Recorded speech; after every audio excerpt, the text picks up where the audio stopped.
अंतर्राष्ट्रीय आपराधिक न्यायालय की पृष्ठभूमि में मैं सभी देशों के राष्ट्रपतियों, सभी देशों के राष्ट्रों और पृथ्वी ग्रह के प्रत्येक व्यक्ति को संबोधित कर रहा हूँ।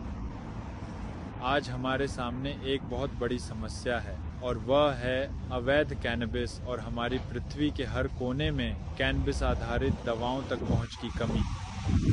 किसी कारणवश हम यह मान लेते हैं कि यह सामान्य है कि 100 से अधिक बीमारियां और स्थितियां जिनका इलाज वैश्विक चिकित्सा पद्धति में कैनबिस द्वारा किया जाता है एक ऐसा विषय है जिसे हम नजरअंदाज कर सकते हैं। साथ ही इस तथ्य को भी नजरअंदाज कर रहे हैं कि लगभग 1 अरब लोग ऐसे हैं जिन्हें इन दवाओं और इस उपचार की आवश्यकता है, जिनके लिए यह जरूरी है। उनके लिए यह दर्द को कम करता है, पीड़ा से राहत देता है और सामान्य रूप से जीने का अवसर प्रदान करता है। और जब हम आज इसे नज़रअंदाज करने की अनुमति देते हैं और इस कैनबिस को वैध नहीं बनाते हैं, अपने देशों में दवाओं और इस तरह के उपचार तक पहुंच प्रदान नहीं करते हैं, तो हम मानवता के खिलाफ एक अपराध, इंसानियत के खिलाफ एक अपराध और अपने राष्ट्र के खिलाफ एक अपराध कर रहे हैं। हम बहुत स्वार्थी व्यवहार कर रहे हैं क्योंकि हम खुद पीड़ित नहीं हैं और दर्द महसूस नहीं कर रहे हैं। इसलिए हम मानते हैं कि दूसरों के लिए भी यह महत्वपूर्ण नहीं है। जब आज आपको उन 100 से अधिक बीमारियों की सूची में से कोई बीमारी नहीं है जिनका इलाज वास्तव में कैनबिस और कैनबिस उत्पादों द्वारा 6 से अधिक देशों में प्रभावी ढंग से किया जाता है, जैसे कि कनाडा, अमेरिका, संयुक्त राज्य अमेरिका के कई राज्यों में, यहाँ नीदरलैंड में जहाँ मैं अभी हूँ, जैसा कि मैंने कहा कनाडा में, जर्मनी में, चेक गणराज्य और अन्य देशों में, उरुग्वे में।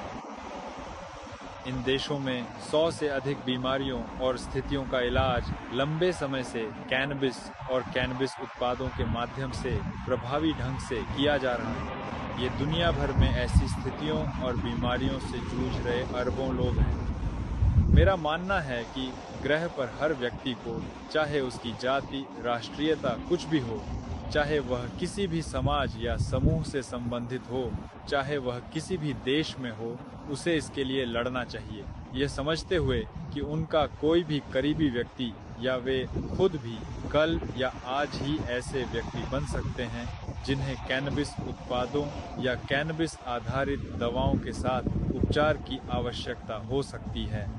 हो सकता है कि आप पहले से ही ऐसे व्यक्ति हों, इसलिए मैं आपको उपचार के अधिकार के लिए लड़ने और अपने देश में सामान्य रूप से वैधीकरण की पहल का समर्थन करने और इस विषय को अंतर्राष्ट्रीय स्तर पर वैध बनाने और इसे बढ़ावा देने के लिए आमंत्रित करता हूँ। मैं सभी देशों के राजनेताओं से जो मुझे सुन रहे हैं अपील करता हूँ। मैं सभी देशों के राष्ट्रपतियों से अपील करता हूँ जो मुझे सुन रहे हैं, और उन सभी कार्यकालों के राष्ट्रपतियों से भी जहाँ मेरी बात सुनी जाएगी। यानी अगर कोई पूर्व राष्ट्रपति है तो मैं आपसे अपील करता हूँ, अगर आप वर्तमान राष्ट्रपति हैं तो मैं आपसे अपील करता हूँ, और अगर आप भविष्य के राष्ट्रपति हैं तो मैं आपसे भी अपील करता हूँ। इस विषय को नज़रअंदाज न करें और जो कुछ भी संभव हो वह करें, ताकि आप अपने लोगों, अपने राष्ट्र और समग्र रूप से मानवता के प्रति इस अपराध में भागीदार या सह अपराधी न बने। आखिरकार आपके देश में केवल आपकी राष्ट्रीयता के प्रतिनिधि ही बहुमत में नहीं हैं। मैं लोगों से, हर राष्ट्र से, हर राष्ट्रीयता से भी अपील करता हूं कि आप इसे नज़रअंदाज न करें और उसी चीज़ का समर्थन करें जो कल आपका बचाव बन सकती है, जो कल आपकी दवा बन सकती है, उस दर्द को कम कर सकती है जो गायब हो जाएगा यदि कल आप में आक्रामकता के स्पष्ट लक्षण दिखाई देते हैं जो आपके स्वास्थ्य को नुकसान पहुंचाएंगे। आपके पास दवा का उपयोग करने का अवसर होगा। अनिद्रा, भूख न लगना। यदि आप किसी बीमारी या स्थिति में बहुत बुरा महसूस कर रहे हैं तो भांग, कैनबिस पर आधारित दवाएं ही आपकी मदद करेंगी। और मैं आपको याद दिलाता हूं, मैं आप पर जोर देता हूं कि चाहे आप भांग, कैनबिस के बारे में कैसा भी महसूस करें, और चाहे आपके सामने डर, संदेह, रूढ़ियां या जनमत को कैसे भी पेश किया जाए, यह प्रभावी रूप से इलाज करता है और मदद करता है।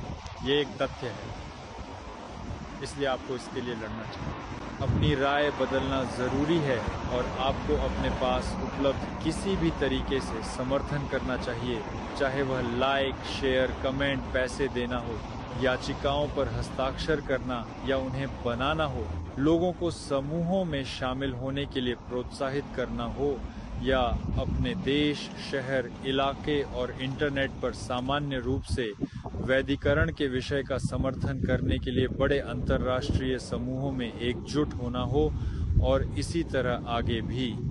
समर्थन करें और बेहतर की उम्मीद रखें। यह सब हमें ईश्वर द्वारा दिया गया है और केवल मनुष्यों ने इसे कृत्रिम रूप से प्रतिबंधित किया है और नियंत्रित कर रहे हैं। युद्ध की स्थिति की तरह ही यह पूरी तरह से एक कृत्रिम स्थिति है। उदाहरण के लिए ग्लोबल वार्मिंग के साथ ये एक प्राकृतिक स्थिति है, सूखे के साथ, बाढ़ के साथ, लेकिन भूकंप के साथ, लेकिन युद्ध के साथ ये पूरी तरह से एक कृत्रिम स्थिति है। याद रखें, किसी को भी अपने मन और चेतना को नियंत्रित न करने दें।